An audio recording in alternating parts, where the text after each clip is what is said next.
आज आपके बीच में आने का मुख्य उद्देश्य है कि नरेंद्र मोदी जी की सरकार के 11 साल होने पर इस 11 साल में क्या उपलब्धियां हुई हैं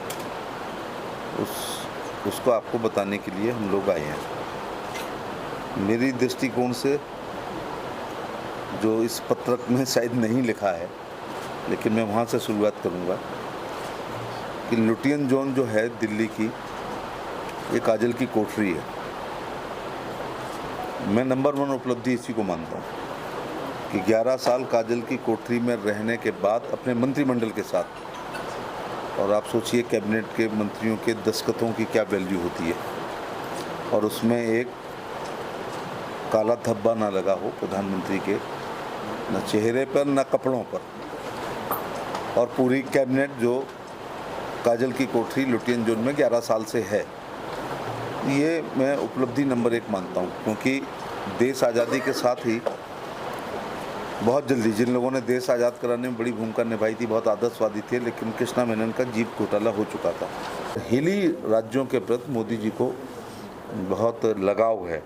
हिमाचल उनका घर है, कहते भी रहे हैं, यहाँ प्रचारक रूप में रहे हैं, हज़ारों घरों में खाना भी खाया होगा, पैदल यात्रा भी की होगी, साइकिल भी चलाई होगी, पार्टी को खड़ा किया है। तो हिमाचल के ताने बाने को मोदी जी बहुत अच्छी तरीके से जाते हैं। हम काउंसिल ऑफ मिनिस्टर्स में जब बैठते हैं, जो कहने वाली बात नहीं है, लेकिन मैं कहूँगा कि वो हिमाचल के प्रति बहुत संवेदनशीलता का परिचय देते हैं, और हम लोग से भी कहते हैं कि वहाँ के पर्यटन को बढ़ाने के लिए, और धार्मिक पर्यटन का तो बहुत ही स्कोप है। मैं आज 7वीं बार माताओं के दर्शन करने के लिए आया हूँ। तो ताजमहल आगरा के MP होके 2 बार गया हूँ, क्योंकि वंस इन ए लाइफ या twice in A life, but religious जगह बिहारी जी तो हम 100 बार जा चुके हैं। तो धार्मिक पर्यटन का स्कोप हिमाचल देवभूमि है, तो बहुत बढ़ रहा है, और हिमाचल में पर्यटन की अपार संभावनाएं हैं। हम भारत सरकार के सभी मंत्री अपना कुछ ना कुछ एक काम हिमाचल राज्य में करना चाहते हैं। पिछली 3 बार जब तक ऑपरेशन सिंदूर नहीं हुआ था, तब तक भी नरेंद्र मोदी जी के नेतृत्व में केंद्र सरकार 3 बार सरकार बना चुकी है। इसलिए ऑपरेशन सिंदूर निश्चित तौर से मिलिट्री, जिसमें army, air force, navy, paramilitary force ही लड़ते हैं, लेकिन एक कुशल नेतृत्व राजनीतिक भी होना चाहिए, जो नरेंद्र मोदी जी में भरपूर हैं। जो अपनी दिवाली, मैं तो नहीं समझता देश के सभी प्रधानमंत्रियों ने दीपावली अपने बीवी बच्चों के साथ मनाई, या नहीं होंगे बच्चे तो परिवार के साथ मनाई, लेकिन नरेंद्र मोदी जी जब से प्रधानमंत्री बने हैं अपनी दिवाली जवानों के साथ मनाते हैं। तो जो फौजें शांति काल में पसीना बहा लेती हैं, उन्हें युद्ध काल में खून बहाने की आवश्यकता नहीं पड़ती है। हमारे रक्षा मंत्री, प्रधानमंत्री के कुशल निर्देशन में हमारी फौजें हमेशा तैयार रहती हैं, और अब हम ना 62 वाले हैं और ना 71 वाले हैं। अब अभी हमारी एयरफोर्स ने दिखा दिया है, बहुत सी चीज़ें राष्ट्र हित में नहीं कही जाती हैं, लेकिन ये तो पाकिस्तान से पूछो कि कितने साल पीछे चला गया। डेयरी के लिए जो भी राज्य सरकार प्रस्ताव भेजेगी, भारत सरकार उसको जरूर मानेगी। हमारा मंत्रालय उपलब्ध करा रहा है सब्सिडी रेट पर, कृत्रिम गर्भाधान फ्री में करेंगे, AI हमारा पैरावेट जाके करेगा, किसान की सहमति होगी तो एक तो AI से ही अच्छी होता है, लेकिन AI with sex sorted semen, जिसमें 90% फीमेल पैदा होंगी तो दूध की नदियाँ बह जाएंगी। 3 साल में हर किसान के घर के दरवाजे बढ़िया गाय होगी। राज्य सरकार को जो भी प्रोजेक्ट भेजेगी, कि मोदी जी की सरकार एक ऐसा चश्मा लगाती है जिसमें UPA और NDA उनको एक साथ दिखाई पड़ता है विकास के मामले में। देखिए, किसान अपनी आय, प्रधानमंत्री जी ने जो कहा है कि दुगना का कहा है, वो खेती से नहीं हो सकता है। वो उन्नत किस्म की खेती, पशुपालन, मुर्गी पालन, मछली पालन, सुअर पालन, बकरी पालन, drip irrigation, sprinkler irrigation, organic खेती, प्राकृतिक खेती, और एक अनुरोध करना चाहूँगा, नैनो यूरिया और नैनो DAP इस्तेमाल करेंगे तो एक ही बोरी में 60 रुपये बचेंगे और एक में 250 रुपये बचेंगे, और जेब में लेके जाओ, ट्रांसपोर्ट का पैसा भी बचेगा। इन तरीकों से किसान अपनी आय को दुगना कर सकता है।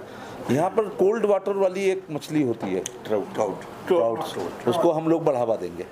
पर्यटन का ये हो सकता है कि राज्य सरकार प्रस्ताव भेजे जहाँ पर कंपोजिट एक ही क्लस्टर के रूप में एक्वा पार्क हो मछली का, लोग उसे देखें, कुछ प्राकृतिक खेती, कुछ ऑर्गेनिक खेती, फूलों की खेती, फलों की खेती, औषधि खेती, ये ऐसे करें तो एक मेडिकल टूरिज्म भी होता है ना, आयुर्वेद का यहाँ बहुत संभावना हो सकती है। फिशरीज में हमने हिमाचल को 5.17 करोड़ का प्रोजेक्ट अप्रूव किया है national fishery infrastructure development board के द्वारा, हाँ हिमाचल के लिए फिशरीज एंड एक्वाकल्चर के लिए इंफ्रा डेवलपमेंट फंड के लिए 5.11 करोड़ दिया है। नेशनल लाइव स्टॉक मिशन के लिए फीड फॉडर के लिए दिया है। राष्ट्रीय गोकुल मिशन यहाँ पर भी लागू है, उसमें ब्रीड इम्प्रूवमेंट के लिए, एम्ब्रियो ट्रांसप्लांट के लिए हम लोग काम कर रहे हैं। और नेशनल डेयरी डेवलपमेंट प्रोग्राम भी यहाँ पर कोऑपरेटिव सिस्टम के माध्यम से चल रहा है। Livestock health and disease control programme जो है वो भी चल रहा है।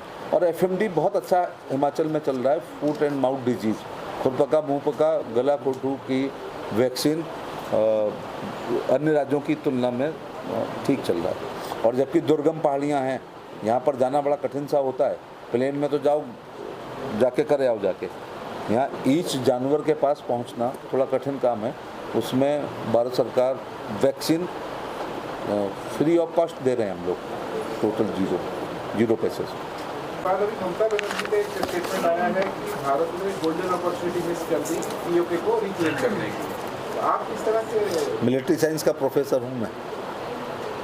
ट्रेन में बैठ के गाल बजाना बहुत आसान है, युद्ध की विभीषिकाएँ आने वाली पीढ़ियाँ भी झेलती हैं, लेकिन मोदी जी के नेतृत्व में हमारी फ़ौजों ने पाकिस्तान को 50 साल पीछे छोड़ दिया है। और जो अपने को बात बात पे एटॉमिक पावर बताते हैं, उनके घर में घुस के मारा है आतंकवादी संग। 27 मिनट में भी युद्ध समाप्त हो सकता है, जो हमारी एयरफोर्स ने कर दिखाया। तो ये लोग भारत की एकता, अखंडता, भाईचारा को तोड़ने वाले बयान देते हैं। ये केवल भारत के विपक्ष के नेता हैं जो भारत की बदनामी विदेशों में भी जा कर के करते हैं। जबकि पाकिस्तान के वॉर के समय अटल जी ने इंदिरा गांधी की तारीफ़ की थी, और इंदिरा गांधी जी ने भी उस ज़माने में अटल बिहारी वाजपेयी को लीडर अपोजिशन के रूप में बाहर भेजा था।